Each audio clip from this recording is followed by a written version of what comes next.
আসসালামু আলাইকুম ভিউয়ার্স, সেবা হোমিও ক্লিনিকের পক্ষ থেকে সবাইকে স্বাগত জানিয়ে শুরু করছি। আমি ডাক্তার নাসরুল্লাহ রাশেদী, বিএইচএমএস, প্রভাষক, Ashulia homeopathic medical college and hospital, instructor HD homeo medical academy. আজকে আমি যে মেডিসিনটি নিয়ে আলোচনা করব সেটা হচ্ছে নেটটাম ফসফরিকাম বা নেটটাম ফস।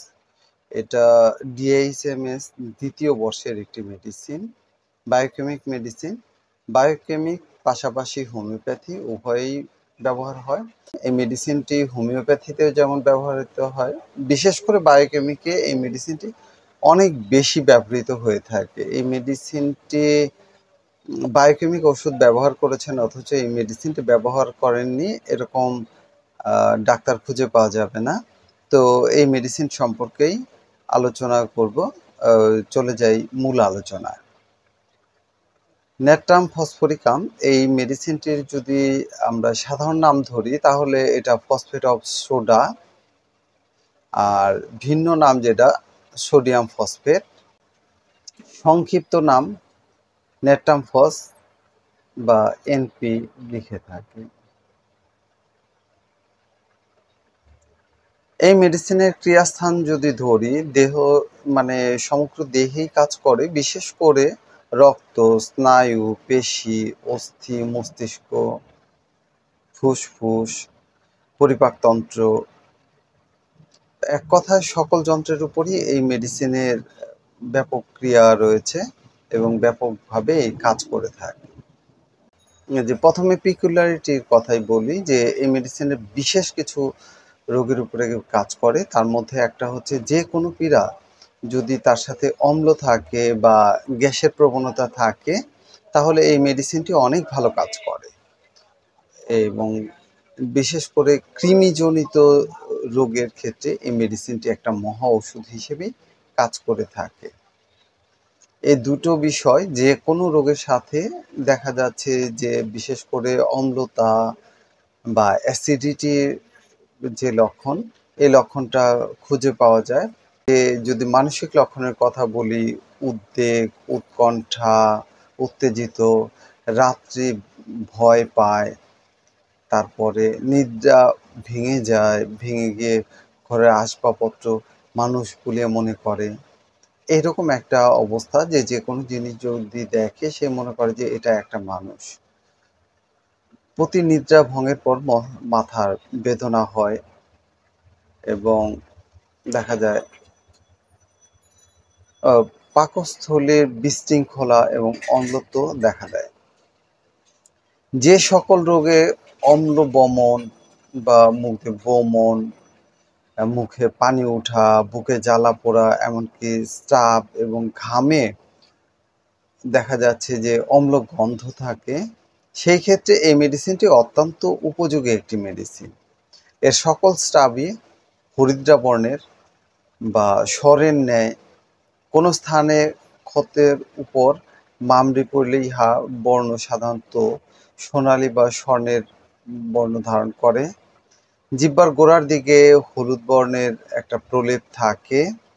টনসিলাইটিস, গণ্ডমালা, গলগণ্ড, গলক্ষত, রক্তহীনতা প্রভৃতি, স্ক্রফুলা প্রভৃতি রোগের ক্ষেত্রে এই মেডিসিনটি অনেক বেশি কাজ করে থাকে।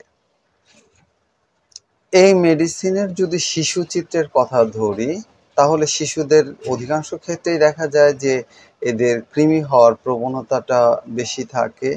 কৃমির কারণে পেট ব্যথা করে, কৃমির জন্যে কাঁচা ফল খেতে পারে না, সহ্য করতে পারে না। কৃমির এটা এক কথায় বলতে গেলে বিশেষ করে বাচ্চাদের কৃমির এটা একটা প্রধান ওষুধ হিসেবেই ধরা যেতে পারে। আপনার সর্বপ্রকার কৃমির উপদ্রবই এই মেডিসিন দূর করতে পারে। বিশেষ করে বালকেরা যারা ওই যে রাতের বেলা ঘুমের মধ্যে দাঁত কাটে, কৃমির জন্য সঠিক ঘুমাতে পারে না, অস্থির নিদ্রা, নাক খুঁটে, চুলকানি ইত্যাদি। এছাড়াও কৃমির আরও কিছু লক্ষণ রয়েছে, যেমন কৃমির কারণে দেখা যাচ্ছে যে বাচ্চারা বিছানায় প্রস্রাব করে, বারবার প্রস্রাব, ঘন ঘন প্রস্রাব, ফোঁটা ফোঁটা প্রস্রাব করে, এই ধরনের লক্ষণও অনেক সময় খুঁজে পাওয়া যায়। এছাড়া প্রমেহ পীড়া, হলদে রঙের পুজ-স্রাব বা গনোরিয়ার হলুদ রঙের পুজ-স্রাব দেখা যায়। এছাড়া পিত্তথলির বেদনা, অধিক এই পিত্তরস বৃদ্ধি হওয়া, বের হয়ে আসা, এই ধরনের লক্ষণগুলি এর মধ্যে বিদ্যমান রয়েছে। অনিয়মিত দেখা যাচ্ছে ঋতুস্রাব, নির্দিষ্ট সময়ের পূর্বে দীর্ঘকালে স্থায়ী হয় এই ঋতুস্রাব। স্রাবের বর্ণ এবং গন্ধ থাকে। ওই প্রকার স্রাব সহ শ্বেতপ্রদর বা লিউকোরিয়া দেখা যায়। অম্লস্রাব নিঃসরণ হওয়ার ফলে বন্ধ্যাত্ব দেখা যায় এবং অন্তঃস্রাব এমন দেখা যাচ্ছে যে লিউকোরিয়া এত বেশি হয় যে যার কারণে বাচ্চা উৎপাদন করতে পারে না বা বাচ্চা হয় না। মস্তিষ্কের পিছন দিকে ভারবোধ, বেদনা, এছাড়া আহারে যে কোনো কিছুতে যদি আহার করে তাহলে উপশম, সকালবেলা নিদ্রা ভঙ্গ হইয়া উঠিয়া মস্তিষ্কে ব্যথা বেদনা শুরু হয়। জিহ্বার পেছনে বা পশ্চাৎভাগে দেখা যাচ্ছে হরিদ্রবর্ণের লেপ, মানসিক পরিশ্রম করতে চায় না, আলো সঞ্চালন, দধি, শব্দে নিদ্রাভঙ্গে দেখা যায় বৃদ্ধি হয়।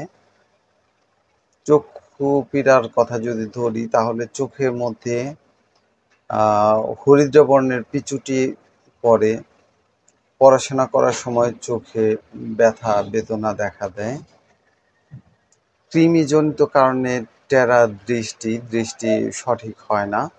এরপরে দেখা যাচ্ছে যে কানের মধ্যে গর্জন ধ্বনি শুনতে পায়, সূচ ফোটানো ব্যথা, নাক থেকে স্রাব নিঃসরণ হয়, মুখমণ্ডল মধ্যে লাল ছোট ছোট ফুসকুড়ি বের হয়।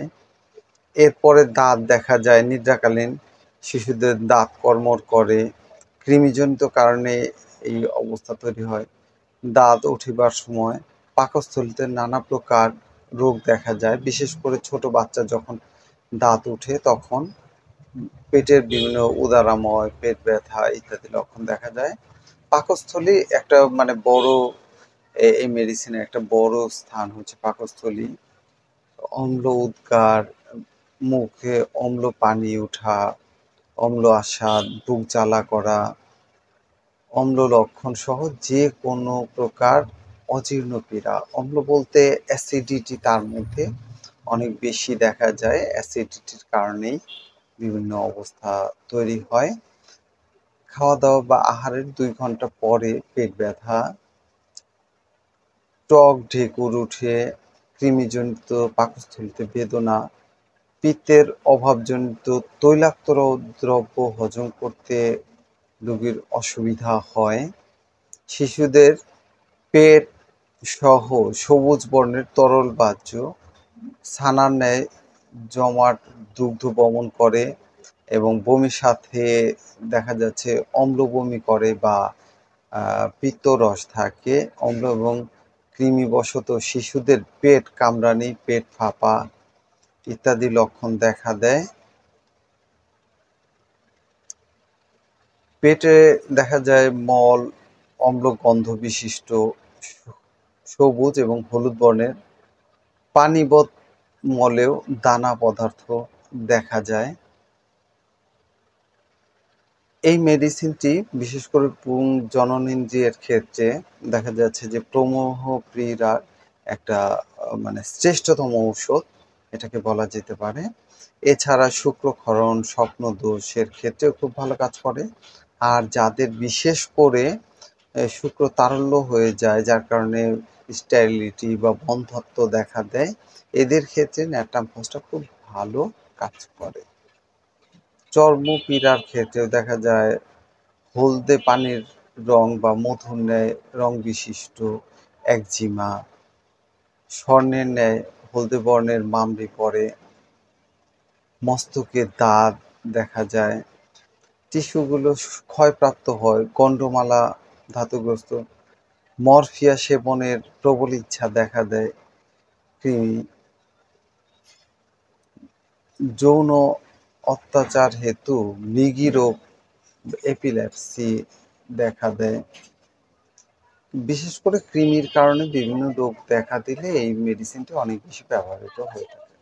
এবার শেষ পর্যায়ে এসেছি। এবার যদি এই মেডিসিনের বৃদ্ধির কথা ধরি, তাহলে দেখা যায় অধিকাংশ লক্ষণই সকালে দেখা যায় বৃদ্ধি, সন্ধ্যায় বৃদ্ধি, রাতে বৃদ্ধি, কোনো কোনো বেদনা বজ্রপাতে বৃদ্ধি হয়, সহবাসের পরে বেদনা বৃদ্ধি হয়, ঋতুকালে এবং বাম পাশে শুইলে বৃদ্ধি হয়, ভ্রমণে খোলা হাওয়া ও ছাদের উপর বেড়াইলে বৃদ্ধি হয়, তৈলাক্ত দ্রব্য ঘৃত মানে ঘিয়ে পাকানো দ্রব্য ইত্যাদি খেলে বৃদ্ধি হয়, বিছানায় শুইলে বৃদ্ধি, উষ্ণ গৃহে বৃদ্ধি, রাত্রিতে বৃদ্ধি, কৃমিজনিত কারণে গুরুদ্বারের চুলকানি, খোলা বাতাসে অসহ্য, স্নানে অনিচ্ছা, অম্লদ্রব্য, সিরকা, চর্বি, দুগ্ধ, ফল, ঠান্ডা খাদ্য পাকস্থলী বিক্রিয়া তৈরি করে এবং বৃদ্ধি হয়।